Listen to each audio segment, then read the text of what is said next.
E aí, moçada, tudo bom? Aqui é o professor Ráfaga, disciplina de Matemática para Jogos 1, do curso de Tecnologia em Jogos Digitais da PUC. Nesta aula aqui, pretendo que esse seja o último vídeo de conteúdo que a gente vai abordar.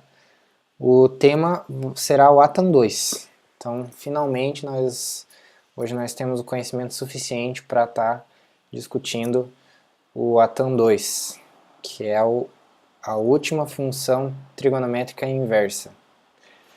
Antes, porém, eu gostaria de voltar ao nosso exemplo aqui, que ele estava com um probleminha, né? Basicamente, o A não estava batendo com o E. Então, a altura aqui ela tem que equivaler esse A. Vamos arrastar para cá o valor do A, vamos arrastar para cá o valor do E. Então, os valores da altura e esse cara aqui tem que bater. Então, o que está dando errado? Percebam o seguinte, que aqui está dando 433, né? Se eu tirar bastante o zoom, vocês vão perceber o seguinte, que lá em cima as retas estão se cruzando. Então existe uma angulação nesse eixo das tangentes. Ele não está perfeitamente paralelo ao eixo X. E nós vamos ter que corrigir isso. Uma forma simples de corrigir, que eu encontrei, foi trocar aqui esse 0.3813 por 1. Então troca por 1 aqui, troca por 1 aqui, e agora a princípio os sinais vão bater. Perceba que ele não consegue calcular um valor para A e não consegue calcular um valor para E também, uma vez que as retas são 100% paralelas e elas não se cruzam. Bem, agora está fazendo total sentido, ó. Os dados estão batendo.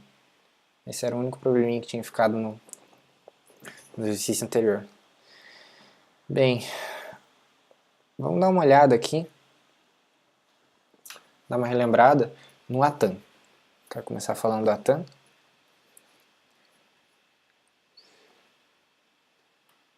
Vocês devem lembrar do ATAM, ele possui a seguinte regra de sinais aqui. Então, nós temos o primeiro e quarto quadrante. Na verdade é para o primeiro e para o terceiro quadrante. Um valor positivo, entre 0 e 90 graus. E para o segundo e quarto quadrante, ele possui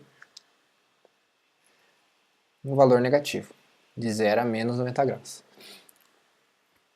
Com os nossos conhecimentos hoje do gráfico do ATAM, né, a forma do gráfico da tangente, como ele cruza o eixo das tangentes, nós conseguimos, de certa forma, estudar por que os valores são dados dessa forma, né?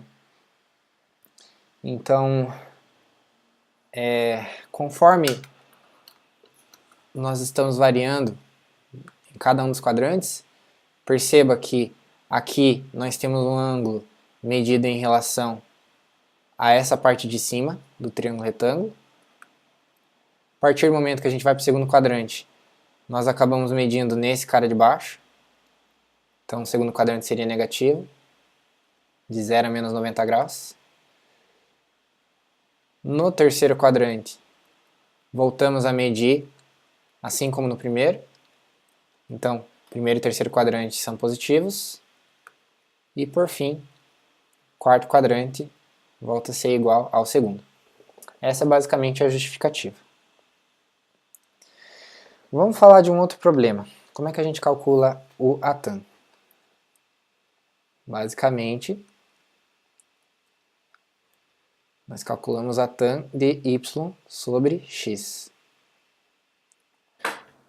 Vamos dar uma analisada aqui num caso específico do ATAM, que seria os casos em que a tangente ela é indefinida, porém o ângulo é definido. Observe o seguinte, se nós colocarmos aqui 90 graus, será indefinido, porque não haverá intersecção entre as retas. A mesma coisa vai acontecer com 270 graus. Então, para 90 e 270 graus,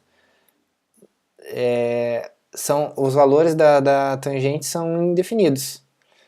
Porém, o ângulo existe. Então, como é que você coloca algo indefinido como entrada para obter o ângulo do 90 ou 270 como saída?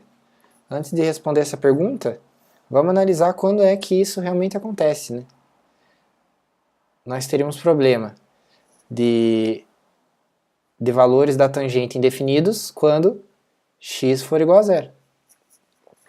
Basicamente, quando x é igual a zero, nós temos que avaliar qual seria o valor do y para determinar o ângulo, se é 90 ou 270 graus.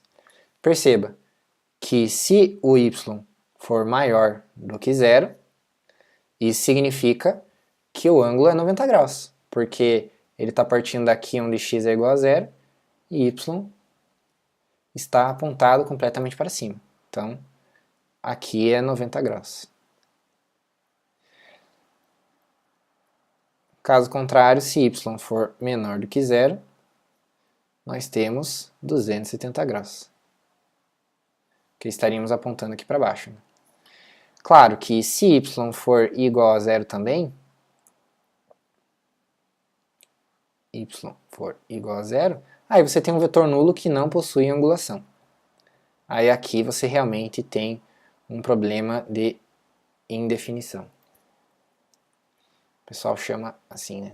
Não existe resultado. Isso aqui é um erro. Seria 0 dividido por 0. Aí está forçando a barra, né? O que mais nós temos de situações? Além dessa situação,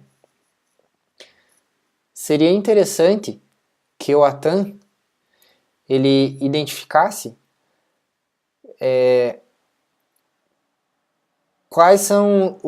identificassem ângulos diferentes para o terceiro e para o quarto quadrante. Desculpa, para o segundo e para o terceiro quadrante. Então, imagine que interessante seria se nós tivéssemos uma função inversa, até agora nós não encontramos nenhuma, né, que medisse todos os ângulos da circunferência. Isso seria perfeito, né? Então, por exemplo, eu poderia ter aqui 0 graus até 180 graus e aqui 0 graus até menos 180 graus.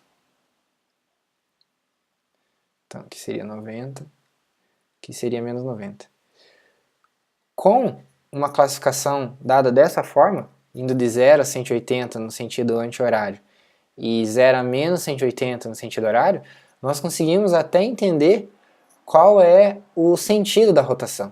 Então, por exemplo, se a gente pegasse um jogo, um vetorzinho assim, e nós quiséssemos saber qual é o ângulo entre, vou apagar esse cara aqui, entre esse vetor e esse.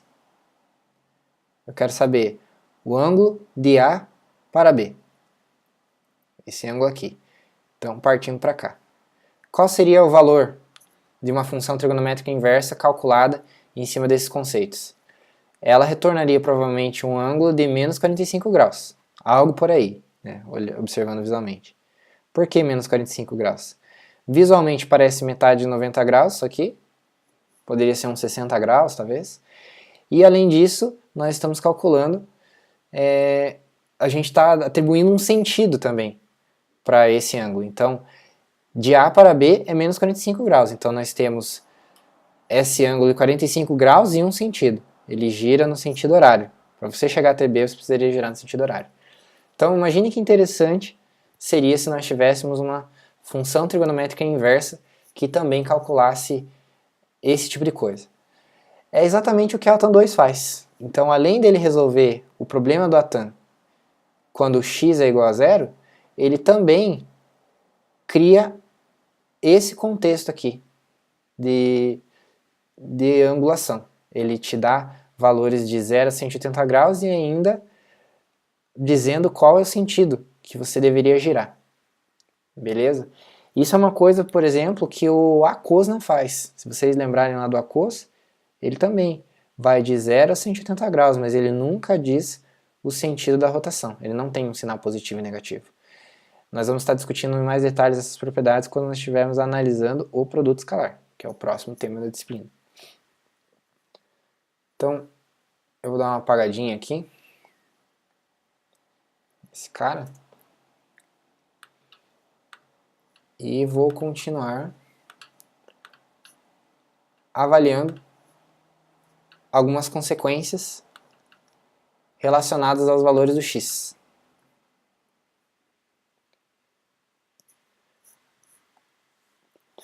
Então, perceba o seguinte. Nós queremos criar, a partir do ATAM, uma versão do ATAM, que seria o ATAM 2, que além de corrigir o x, quando ele é igual a 0, também insira esse tipo de intervalo. Então vamos avaliar aqui os outros casos do x. Quando x for maior do que 0, então no caso do x ser maior do que 0, qual a situação que nós vamos encontrar? Basicamente, com x maior do que 0, nós vamos encontrar o clássico ATAM. Nós teremos valores de 0 a 90 graus e de 0 a menos 90 graus. Então, com x maior do que 0, estamos avaliando esses dois quadrantes, nós simplesmente vamos calcular o ATAM 2 padrão. Então, o ATAM padrão, desculpa. Então, aqui é ATAM padrão na veia. ATAM padrão. Agora resta nos avaliar o que nós vamos fazer quando x for menor do que 0, que são os casos do segundo e terceiro quadrante. Então, se x for menor que 0 e y for maior ou igual a 0, vamos fazer assim. O que nós vamos fazer?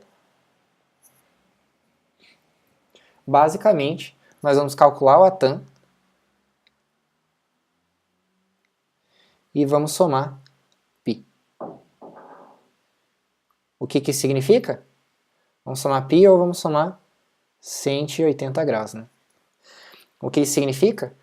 Com x menor do que 0 e y maior ou igual a 0, nós estaremos neste quadrante aqui.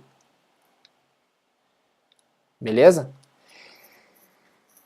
Então, basicamente, nós vamos ter que girar 180 graus com relação ao valor que a gente obteria neste intervalo aqui. Lembre o seguinte, que quando o ATAM ele está no segundo quadrante, ele será transportado para cá. Então, se nós somarmos 180 graus, ele vai girar e vai cair aqui. Com isso, nós vamos obter um valor entre 90 graus e 180 graus, somando π. Por último, ainda nós temos o caso em que y seria menor do que 0, e para esse caso nós faríamos ATAM menos π, ou menos 180 graus. Lembrando que quando x menor que 0 e y menor que 0, nós vamos ficar nesse quadrante aqui. E para esse quadrante, o valor do ATAM vai ser dado positivo. Vai ficar aqui, né? Então, somando 180 graus, nós vamos girar para esse terceiro quadrante aqui e vamos obter um valor entre menos 90 e menos 180 graus. No caso, não seria somar, né? Seria subtrair. Com isso, o nosso ATAM está perfeitamente montado. Essas são as condições para implementarmos uma versão do ATAM 2. Então, o ATAM 2 ele já não é mais descrito dessa forma, ele seria descrito assim, ATAM 2 recebendo primeiro o y e depois o x.